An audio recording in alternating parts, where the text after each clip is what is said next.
प्रियंका कौन सा पाठ पढ़ रही हो? पाठ 14। क्या नाम है पाठ का? नव संवत्सर। तो क्या क्या पात्र बने इसमें? वंदना क्या बनी है? समिधा। और प्रियंका? शेखर। अनुपमा? श्रीकांत। श्रीकांत। और संध्या? अखिल। अखिल। चलो शुरू करते हैं इसको। सभी बच्चे ध्यान से सुनेंगे पाठ को, ओके? अपनी अपनी किताब खोल के रख लो और जहाँ ये पढ़ रहे हैं वहाँ पर उंगली रखना है, और जो भी शब्द समझ में नहीं आ पा रहा है उसको अंडरलाइन भी करना है। शुरू करें? चलो। चैत्र का महीना था। प्रातः काल अखिल और समिधा अपने भाई श्रीकांत के साथ बैठे बातचीत कर रहे थे। तभी बैठक में शेखर ने प्रवेश किया। श्रीकांत, नमस्ते शेखर, आओ बैठो।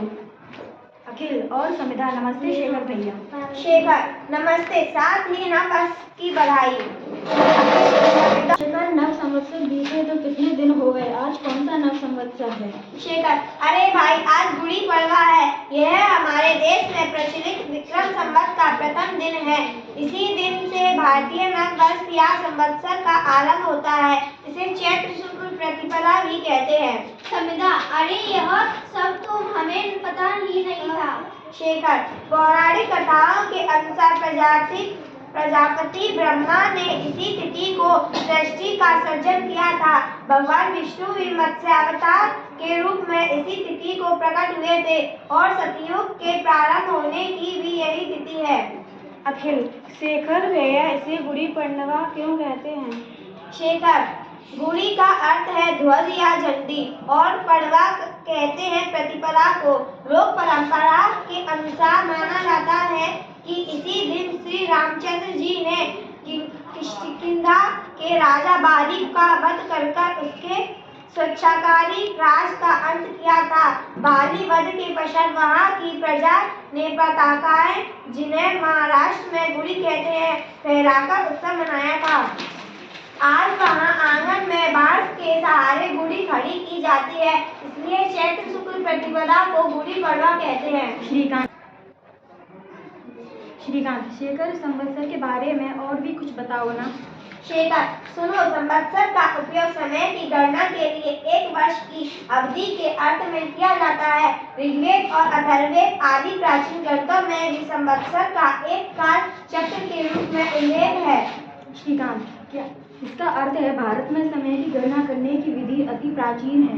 शेखर, नहीं तो क्या, हमारे यहाँ दिनों महीनों की भांति संवत्सरों का भी नामकरण किया गया है, जो 60 वर्ष बाद पुनः एक चक्रण के रूप में आते रहते हैं। विक्रम संवत 2063 का नाम विकारी नाम संवत्सर है। इसके पहले के 2 संवत्सरों के नाम हेमलंब और विलंब नाम संवत्सर थे। अखिल, विक्रम संवत क्या है? शेखर, अखिल विक्रम संवत का प्रचलन उज्जैनी के महान सम्राट विक्रमादित्य ने विदेशी आक्रमणकारी शक राजाओं पर अपनी विजय के उपलक्ष्य में ईसा पूर्व सन 57 में किया था। समिधा, क्या तुम्हें हमारे महीनों के नाम पता है? समिधा, हाँ, जनवरी, फरवरी, मार्च। शेखर, बस जरा रुको, यह तो तुम ईस्वी सन के महीनों के नाम बता रही हो। विक्रम संवत या भारतीय महीनों के नाम हैं चैत्र, वैशाख, ज्येष्ठ, आषाढ़, श्रावण, भाद्रपद, अश्विन, कार्तिक, मार्गशीर, पौष, माघ और फाल्गुन।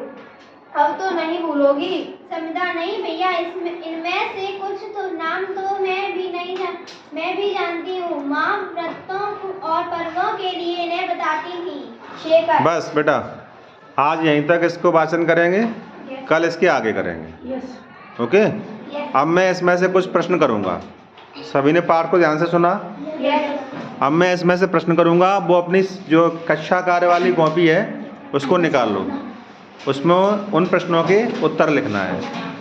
मैं श्याम पट पर लिख रहा हूँ, जाओ बेटा बैठ जाओ। बहुत अच्छा, थैंक यू।